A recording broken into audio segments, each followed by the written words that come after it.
साथी श्री जयनारायण भाई व्यास, मंत्री श्री परबत भाई पटेल, डॉक्टर रेड्डी गारू, श्री वेंकट जी, श्री कानाजी भाई, यहां के जनप्रिय विधायक श्री बाबू भाई, श्री प्रदीप सिंह जी, मंचस्थ सभी महानुभाव, भाई और बहनों, – 2007 के अगस्त में इस देश के भूतपूर्व राष्ट्रपति श्रीमान अब्दुल कलाम जी के कर कमलों से इस सेवा का प्रारंभ किया था। 108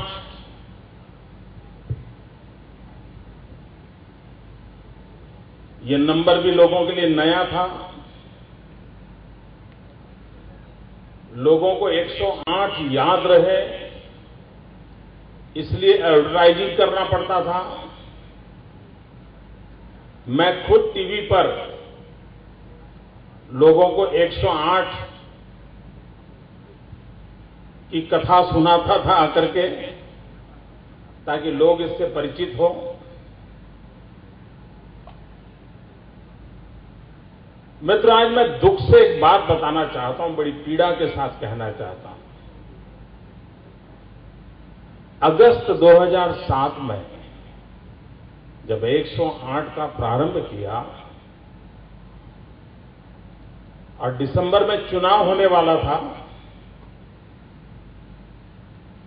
तो 108 सेवा के लिए है ऐसा लोगों को नहीं लगा। कुछ लोगों ने हो हल्ला खड़ा कर दिया कि मोदी चुनाव जीतने के लिए नए नए सगुफे छोड़ रहा है।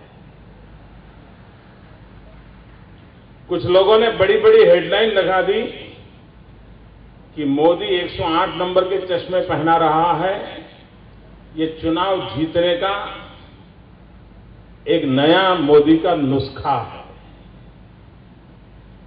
राजनीति में सत्ता प्राप्ति की जिनकी इच्छा थी, उन लोगों ने भी कई गुब्बारे छोड़े।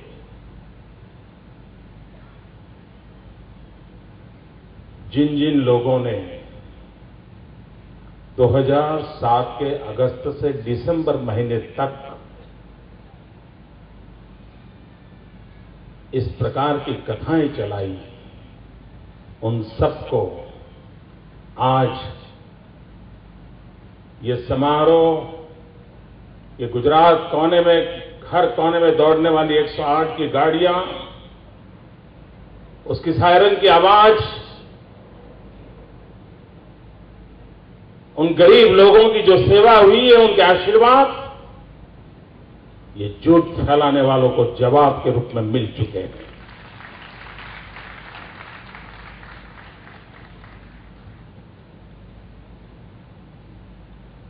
हर अच्छे काम में राजनीति ढूंढते रहना,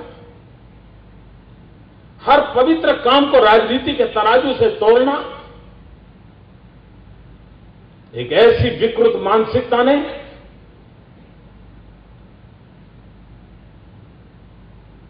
अपनी जगह बना ली है, जिसे अच्छाई देखने का सामर्थ्य खो दिया है। मित्रों, यही 108 की सेवा और जिस रूप में गुजरात में उसकी सेवा का यज्ञ चल रहा है, जिस प्रकार की उसकी व्यवस्थाओं को विकसित किया गया है, दुनिया के किसी और देश में हुई होती तो हमारे यहां के लोग ही उस पर बड़ी बड़ी किताबें लिख करके उसकी वाहवाही करते फिरते होते हैं। लेकिन ये दुर्भाग्य है कि हम हमारे देश की अच्छाइयां को, हमारे देश के लोगों की सेवाओं को स्वीकार करने को तैयार नहीं है। आखिरकार 108 का संचालन करने वाले लोग कौन हैं? सामान्य परिवार के नौजवान बेटे बेटियां हैं। पूरा समय टेलीफोन उठाते हैं, कैसा भी फोन क्यों ना आ जाए, अच्छा फोन, बुरा फोन, वे अपना संतुलन खोते नहीं हैं और बड़े शांत चित्त से जवाब देते हैं। और मित्रों, ये काम सरल नहीं होता है। ढेर सारे टेलीफोन आते हो, आधी अधूरी बात बताते हो, कुछ भी फालतू चीजें भी कर देते हो, उसके बाद भी मन को शांत रखते हुए हर टेलीफोन को अटेंड करना, ये भी अपने आप में एक बहुत बड़ी तपस्या है। और ये गुजरात के सामान्य परिवार के बच्चे बच्चियां कर रहे हैं।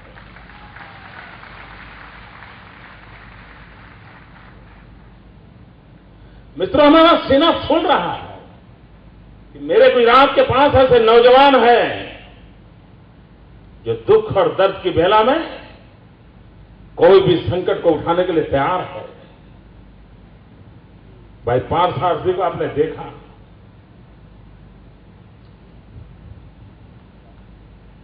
जिंदगी और मौत का खेल खेल करके वो वापिस आया। बम ब्लास्ट ने उसको बिल्कुल, यानी एक प्रकार से बच्चे का नहीं है, हालत बन गई थी। तो उसकी मां को मिला था, मां ने भी आशा छोड़ दी थी, शायद बच्चा बचेगा नहीं। लेकिन पार्थसारथी इसलिए बच गया, 108 के माध्यम से उसने हजारों लोगों की जिंदगी बचाई थी।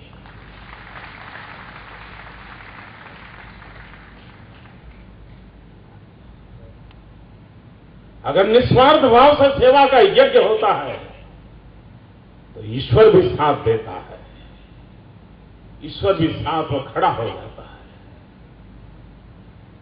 मित्रों, मुझे कई टेलीफोन आते रहते हैं, भांति भांति प्रकार के फोन आते हैं, लेकिन हर सप्ताह पिछले 2 साल से मैं लगातार देख रहा हूं, हर सप्ताह 2 या 3 टेलीफोन मुझे ऐसे आते हैं जिस फोन पे कोई महिला बोल रही है, या कोई नौजवान बोल रहा है, या कोई बालक बोल रहा है, और वे मुझे आशीर्वाद देते हैं कि मोदी जी, 108 की सेवा के कारण मेरे पति की जिंदगी बच गई।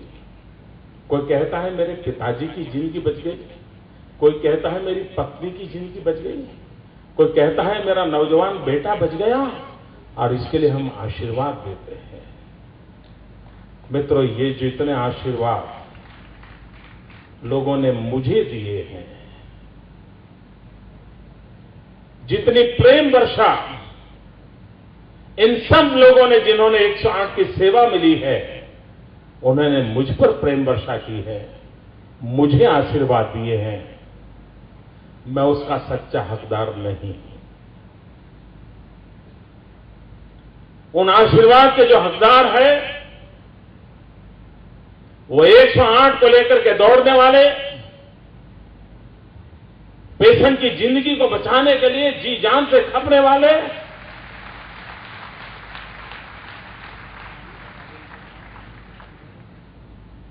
एक 108 परिवार के उन सभी साथियों को ये जो मुझे मिले हैं आशीर्वाद,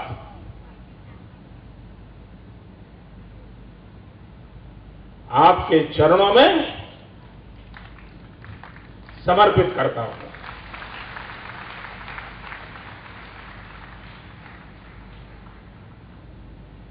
बहुत कम लोगों को मालूम है कि 108 की सेवा ये सिर्फ एक्सीडेंट या हेल्थ रिलेटेड कामों के लिए है, ऐसा नहीं है। 108 की सेवा पुलिस संबंधित भी जितने काम हैं, जो काम आप 100 नंबर का टेलीफोन लगा करके करते हो, वो सारे काम आप 108 की सेवा से भी कर सकते हो। और मेरी नागरिकों से प्रार्थना है, आप इसका भी फायदा उठाइए। उसी प्रकार से फायर ब्रिगेड की सेवा के लिए आप जो टेलीफोन लगाते हैं, आप 108 लगाइए, फायर ब्रिगेड की सेवाएं भी उसी से आपको मिलेगी, चाहे फायर रिलेटेड प्रॉब्लम हो, लॉ एंड ऑर्डर संबंधित समस्या हो, हेल्थ संबंधित समस्या हो, ये तीनों संबंधित कामों के लिए 108 की सेवा आपके चरणों में सुपुर्द की गई है। जो इस विषय के ज्ञाता हैं वो मुझे बता रहे थे, आप में से जो लोग विदेश जाते हैं, आज से 10 साल 15 साल पहले जो जाते होंगे आकर के कहते होंगे, यार भाई अमेरिका कैसा गजब देश है, कोई भी काम है बस टेलीफोन लगाओ काम हो जाता है, एक नंबर लगाओ बस गाड़ी आकर खड़ी हो जाती है। सब लोग ये कहते हैं, जो आप अमेरिका में देखते थे, इंग्लैंड में देखते थे, सिंगापुर में देखते थे, वो सब यहां गुजरात में आज हम अनुभव कर रहे हैं। 108 लगाने के बाद किसी को यह शक नहीं होता है कि भाई उस सही मेरा बात पहुंची होगी कि नहीं होगी। एक व्यक्ति को 108 जोड़ने के बाद आशंका के कारण दोबारा 108 जोड़ने की नौबत नहीं आती है। एक बार लगा दिया, उसको भरोसा है कि अब गाड़ी पहुंचेगी। मित्रों, ये भरोसा, ये विश्वास, ये छोटी बात नहीं है। आम आदमी को ईश्वर बाद में याद आता है, 108 पहले याद आती है। उसको लगता है एक बार 108 आ गई, ईश्वर अपने आप आ जाएगा।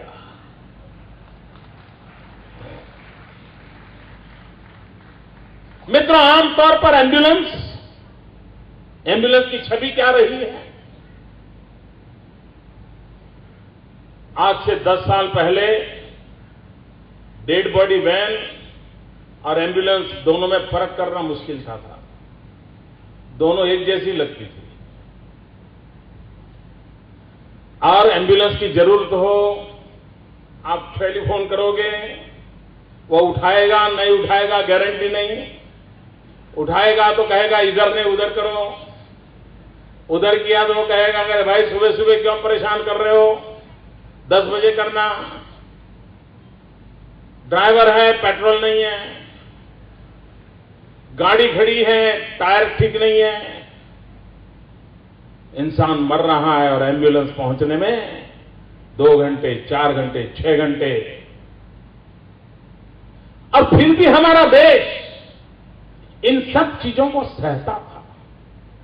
ये भारत के नागरिकों की ताकत देखिए, विशेषता देखिए, इन सब के बावजूद भी वो सहता था। मैं मुख्यमंत्री बनने के बाद मुझे किसी ने मेमोरेंडम नहीं दिया था, किसी राजनीतिक दल के नेता ने आकर के नहीं कहा था कि ये सेवा में कुछ सुधार हो तो अच्छा है। उस पर किसी का ध्यान ही नहीं था। हमें लगा कि गरीब आदमी की सेवा कैसे हो सकती है। हमने अनुभव किया है, कहीं अकस्मात हो जाए, हमने देखा भी हो तो भी हिम्मत नहीं होती थी पुलिस को बताने की या डॉक्टर को बताने की। डर लगता था, यार एक्सीडेंट का खबर मैं दूंगा तो पुलिस पहले मुझे ले जाएगी और मुझे पूछेगी, अच्छा तुमने कितने बजे देखा, कहां देखा, तब तुम कहां थे, तुम्हारी गाड़ी से तो नहीं टकरा गया। आम आदमी डर रहा था जी। 108 की सेवा के कारण उस सारे संकटों से नागरिक को मुक्त कर दिया। अगर 108 लगाइए, कोई पुलिस वाला आपको पूछेगा नहीं और गरीब की सेवा तुरंत होना शुरू हो जाएगा। पहले समस्या थी, अकस्मात हुआ है और नजदीक में कोई अस्पताल है, वहां ले जाना है, तो डॉक्टर डरता था, यार तुम मेरे यहां बताओ, सरकारी दवाखाने में जाओगे, मैं अगर तुम्हें रखूंगा तो पुलिस को जवाब देना मेरा भारी पड़ जाएगा। मैं अस्पताल चलाऊं कि कोर्ट के अंदर चक्कर काटूं, इंश्योरेंस कंपनी के यहां कटर जागो। मित्रों, प्राइवेट डॉक्टर ऐसे संकट की घड़ी में सेवा करने से डरता था। वो चाहता नहीं था, ऐसा नहीं था, कानूनी व्यवस्था ऐसी थी। 108 की सेवा के साथ वो परिवर्तन हुआ और कहीं प्राइवेट अस्पताल भी नजदीक होगी, 108 पहुंचाएगी और वो डॉक्टर उसकी उतना ही उत्साह से सेवा करेगा और बाद में सरकार उसको संभाल लेती है।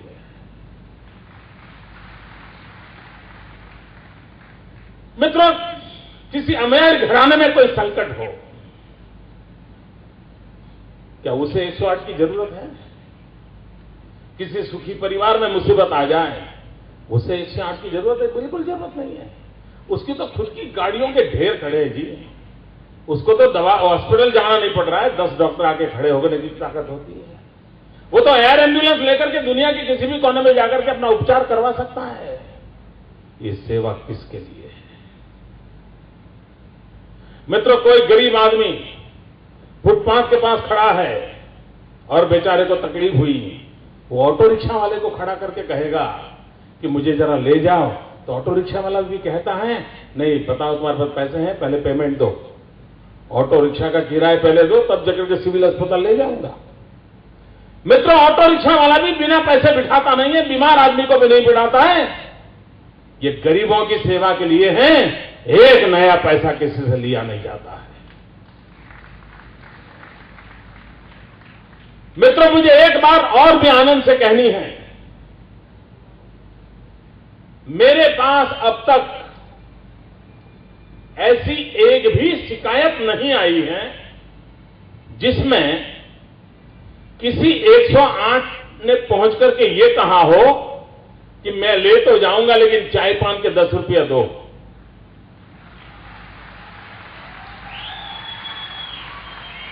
एक भी घटना ऐसी एक भी शिकायत मेरे पास नहीं आई है। और शिकायत नहीं आई है इसलिए मैं इस बात में सच्चाई मान करके 108 के इन छोटे छोटे साथियों को अभिनंदन करता हूं, बधाई देता हूं। मित्रों, मैं छोटी छोटी चीजों को बारीकी से देखता रहता हूं क्योंकि मैं मन से इसके साथ जुड़ गया हूं। अगर मैं 108 की माला जप करके ईश्वर को प्राप्त करने का रास्ता एक था, आज 108 की सेवा को याद कर करके भी ईश्वर की माला जपने का मुझे संतोष मिल जाता है। मुझे स्मरण है, एक बार हमने शायद राजस्थान या मध्य प्रदेश के अखबार में खबर पड़ी थी। ट्रेन के अंदर एक परिवार जा रहा था और वो महिला प्रसूता थी, उसको प्रसव पीड़ा हुई और वो वहां बाथरूम गई और बच्चा बाथरूम में ही उसका जन्म हुआ और टॉयलेट का जो होल होता है उसी में वो नीचे गिर गया और ट्रेन चल रही। किसी ने चेन खींची, 8-10 किलोमीटर ट्रेन जा चुकी थी। किसी को ध्यान आया, ट्रेन गुजरात के भीतर भीतर थी, अभी तो जाना था उसको मध्य प्रदेश या राजस्थान की तरफ। 108 को कॉल किया। 108 के लोग उस ट्रेन की पटरी के बगल बगल में चलते चलते ढूंढते रहे। मित्र, वो बच्चा जिंदा मिल गया और 108 ने तुरंत उसकी सेवा की और उस मां को बच्चा को सुपुर्द कर दिया। मित्रों, ये मिरेकल हो रहे हैं। इस सेवा की कितनी ताकत है इसका अंदाज लगा सकते हैं। मित्रों, मैं शुरू में जब शुरू किया तब इसमें सांप काटने की व्यवस्था दवाई की नहीं थी। तो मैं ट्राइबल बेल्ट में घूम रहा था, लोगों ने मुझे कहा कि मोदी जी 108 की सेवा तो अच्छी है लेकिन हमारे यहां ज्यादातर सांप काटने से लोग मरते हैं, कुछ व्यवस्था होनी चाहिए। मैंने हमारे 108 के मित्रों से कहा, मैंने कहा भाई सर्पदंश के लिए तुरंत ट्रीटमेंट का व्यवस्था किट हमारे साथ होनी चाहिए। और तब से हमने वो भी शुरू की। आज सर्पदंश के कारण और दवाई न मिलने के कारण कोई मर जाए, 108 में ऐसी घटना नहीं होती है, गरीब आदमी की जिंदगी बच जाती है। मित्र, इंग्लैंड और अमेरिका इतने बड़े समृद्ध देश, जनसंख्या बहुत कम और सुविधाएं इतनी ज्यादा कि ऐसी कठिनाइयां कम, उसके बावजूद भी वहां पर अगर इस प्रकार की इमरजेंसी सेवा के लिए फोन करते हैं तो उस फोन को उठाने में एवरेज 5 सेकंड 7 सेकंड लगते हैं।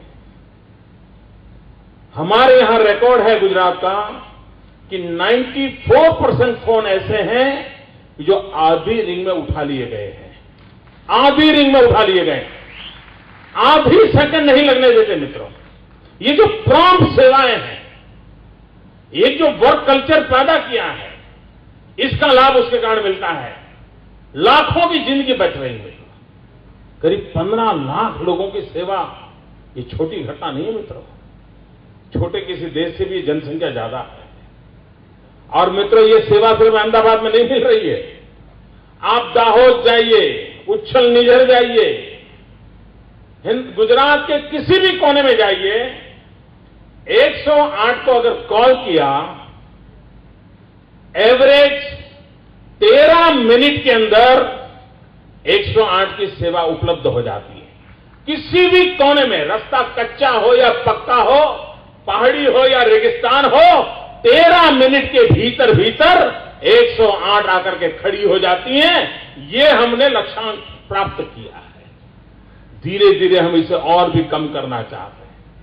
13 से 12 तक कैसे पहुंचे, 12 से 11 तक कैसे पहुंचे, और दुनिया के अंदर एक ऐसी व्यवस्था खड़ी करें। मित्रों, आज जो सेंटर यहां बना है, आमतौर पर ऐसा सेंटर कहां बनेगा? आमतौर पर ऐसा सेंटर अहमदाबाद के साबरमती के उस किनारे बनेगा, जहां अमीर घराने के लोग रहते हैं, वहीं बनेगा। मैंने कहा मैं वहां नहीं बनाऊंगा, मैं उसे इस इलाके में बनाऊंगा जहां गरीबों की सबसे ज्यादा सेवा करने का सेंटर बने। और इसलिए मित्रों, ये जहां गरीबों की संख्या ज्यादा रहती है, उस जगह पर यह सेंटर बनाना हमने तय किया है। वरना आमतौर पर ऐसी व्यवस्था होती है, देखते भाई एयरपोर्ट कितना पास है, डॉक्टरों को जाने की सुविधा होगी क्या? मैंने कहा कुछ नहीं होगा। गरीबों की सुविधा के लिए उनके काम आने वाली व्यवस्था उनके सर्वाधिक निकट होनी चाहिए। और उस विचार में से इस क्षेत्र में, इस भवन का, इस सेंटर का, और मित्रों ये सेंटर आप देखना, दुनिया के इस क्षेत्र में काम करने वाले बड़े बड़े लोग यहां आते जाते आपको नजर आएंगे। दुनिया के एकेडमिशियंस नजर आएंगे जो इसका स्टडी करेंगे, देखेंगे, रिप्लिका करने की कोशिश करेंगे। उस लेवल पर इसको डेवलप करने का प्रयास किया है। हम विकास की उस ऊंचाइयों को लेना चाहते हैं। भाइयों बहनों, स्वराज्य का मतलब यही है, सुशासन का मतलब यही है कि गरीब की सारी सुविधाओं को प्राथमिकता दी जाए। और ये राज्य सरकार गरीबों की सुविधा को प्राथमिकता देकर के चल रही है। मैंने 2007 में जब भाषण किया था, उस भाषण में मैंने बड़ी हिम्मत के साथ एक बात बताई थी, जो आज उस भाषण में से निकालकर अखबारों में एडवर्टाइजमेंट के रूप में भी दिया गया है। मैंने कहा था कि 2010 गुजरात की गोल्डन जुबली ईयर है और हमारा सपना है कि गोल्डन जुबली ईयर में हम वो स्थिति पैदा करें कि किसी भी एक्सीडेंट के बाद फर्स्ट गोल्डन आवर में उसको जो सेवा मिलनी चाहिए वो गुजरात के हर नागरिक को पहुंचे। इतना हम नेटवर्क खड़ा कर देंगे। आज मैं बड़े गर्व के साथ कह सकता हूं कि हमने वो काम 2 साल के भीतर भीतर पूरा कर दिया है। 108 की सेवा से आप परिचित हैं। पब्लिक प्राइवेट पार्टनरशिप का मॉडल क्या हो सकता है, इसका आपके सामने उदाहरण है। आने वाले दिनों में मेरा एक और सपना है, हम स्कूलों में गरीब बच्चों को जो मध्याह्न भोजन देते हैं, वो मध्याह्न भोजन की सेवाओं को भी हम इसी प्रकार से अपग्रेड करके, यानी एक नमूना रूप सेवा कैसे बनाएं, गांधीनगर में प्रयोगात्मक रूप से अभी चल रहा है। धीरे धीरे उसकी सफलता मिलने पर गुजरात के स्कूल जाने वाले जिन बच्चों को मध्याह्न भोजन मिलता है, वो मध्याह्न भोजन की सेवाएं अधिक अच्छी कैसे हो, अधिक वैज्ञानिक ढंग से वो खाना कैसे पके, वो खाना पोषण के लिए न्यूट्रिशन की दृष्टि से कैसे वैल्यू एडेड हो, इन सारी बातों को ध्यान में रखते हुए गुजरात के बच्चों को पोषक आहार मिले, गुजरात का बचपन खिल उठे। अगर गुजरात का बचपन खिल उठेगा तो आने वाली गुजरात के हर साल, हर दिन, पूरी शताब्दी हंसती खेलती नजर आएगी। इस सपने को मन में रख करके काम कर रहा हूं। आपके आशीर्वाद मिले, उसको भी सफलता के साथ जोड़ देंगे। दोस्तों, ये गरीबों की भलाई के लिए काम करने वाली सरकार है, गरीबों के विकास के लिए काम करने वाली सरकार है, गरीबों के हितों की रक्षा करने वाली सरकार है। और ये सरकार गरीब के लिए होती है, गरीब के सुख दुख को प्राथमिकता देते हुए उसकी सेवा का यज्ञ के रूप में काम करना, ये सरकार का मकसद रहा है। पब्लिक प्राइवेट पार्टनरशिप के मॉडल पर हम विकास की नई ऊंचाइयों को कैसे प्राप्त करें, इस गोल्डन जुबिली ईयर में लाखों नौजवानों ने समयदान की इच्छा प्रकट की है। मैं हर गुजरात के मेरे नौजवानों को, मेरे साथियों को, मेरे बुजुर्गों को प्रार्थना करता हूं, आज हम जो कुछ भी हैं वो गुजरात के कारण है। हमें जो कुछ भी मिला है इस गुजरात ने दिया है। समय की मांग है, गोल्डन जुबिली ईयर है, स्वर्णिम जयंती का अवसर है। हमें भी गुजरात को कुछ वापस देना चाहिए। एक नागरिक के नाते हमारा कर्तव्य है, हमें भी हमारे राज्य को कुछ देना चाहिए। और इसलिए मैंने कहा कुछ नहीं दे सकते हैं, समय दीजिए। कुछ नौजवानों ने मुझे कहा था कि हम 108 की सेवा के अंदर 100 घंटे दे सकते हैं क्या? मैंने उनसे कहा भाई ये इतना बड़ा वेल ऑर्गेनाइज है कि उसमें तुम फिट नहीं हो पाओगे, लेकिन तुम अस्पताल में जाकर के आरोग्य की सेवा का काम कर सकते हो, तुम सफाई का काम कर सकते हो, तुम पेड़ पौधे लगा करके हरियाली लाने का काम कर सकते हो, तुम 40 से बड़ी उम्र के लोग जो अनपढ़ हैं उनको पढ़ा सकते हो, अपने घर में कपड़े धोने के लिए कोई मां आ रही है, उसने पढ़ाई नहीं की है, उसको पढ़ा सकते हो, अपने मोहल्ले के अंदर सफाई करने वाला कोई भाई आता है, वो पढ़ा नहीं है, उसको पढ़ा सकते हो। ये अपना गुजरात है, ये अपने लोग हैं, उनके विकास के लिए हम कुछ दें। ईश्वर ने हमें दिया है, वो समाज के काम आना चाहिए। और जब हम बांटते हैं ना तो बढ़ने की गारंटी होती है। आपके पास जो है उसे बांटिए। मुझे विश्वास है गुजरात के लोग, सभी मेरे भाई बहन अपने आप तरीके से, सरकार को पूछने की जरूरत नहीं है, सरकार को बताने की भी जरूरत नहीं है,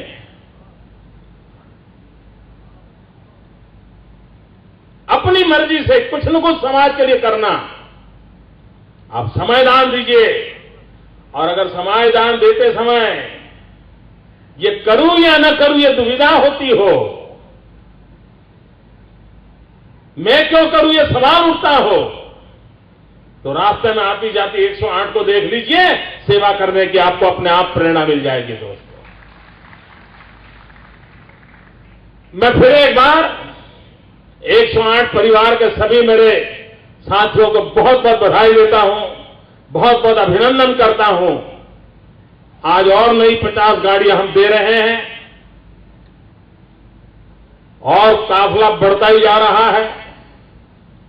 घर घर, गांव गांव पहुंचना। मुझे एक बड़ी मजेदार घटना याद आई। मैं पार्लियामेंट के चुनाव में महाराष्ट्र के अंदर दौरा कर रहा था, तो सापुतारा से नीचे की तरफ बाय रोड में जा रहा था, तो वहां पर गांव, बाईं तरफ गुजरात के गांव है, दाहिनी तरफ महाराष्ट्र के गांव है। अब गुजरात के गांव में किसी को सांप काटता है, किसी को प्रसूता पीड़ा होती है, और वो 108 लगाता है तो गाड़ी पहुंच जाती है। अब उधर महाराष्ट्र में वो सेवा नहीं है, तो वो लोग क्या करते थे, खटिया के अंदर पेशेंट को लेकर के दौड़ते दौड़ते दौड़ते आधा पौना घंटा कर दौड़ करके गुजरात वाले गांव में चले जाते थे और वहां जाकर के 108 लगाते थे। मैंने उन लोगों को कहा आपको परेशान होने की जरूरत नहीं है, महाराष्ट्र भी मेरे हिंदुस्तान का हिस्सा है। आप अपने गांव में रहिए, मुझे फोन कीजिए, मेरी 108 आ जाएगी। और इसलिए गुजरात के किनारे पर महाराष्ट्र हो, मध्य प्रदेश हो, राजस्थान हो, उन गांवों को भी सेवा पहुंचाते हैं। वहां का भी नागरिक, मेरे देश का नागरिक अगर वो बीमार है तो मेरे देश के नागरिक के नाते हम सबका कर्तव्य बन जाता है, हम उसे भी कर रहे हैं। इस सेवा के यज्ञ को जहां भी हमारी पहुंच हो, पहुंचने का हमारा प्रयास है। मैं फिर एक बार मैं तो आशा करूंगा कि फोन कॉल कम हो,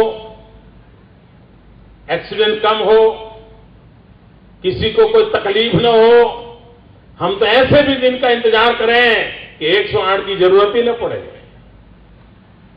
जिंदगी और मौत का खेल कभी खेलने की नौबत न आए, ऐसा ईश्वर गुजरात पर आशीर्वाद बरसाए।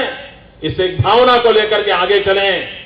और मुझे विश्वास है कि अच्छे कर्म करते हैं तो ईश्वर भी पूरी तरह साथ देता है, आगे वो भी साथ में मिलता चलेगा। आप सबको बहुत बहुत शुभकामनाएं। जय जय गरीब गुजरात, जय जय स्वर्णिम गुजरात।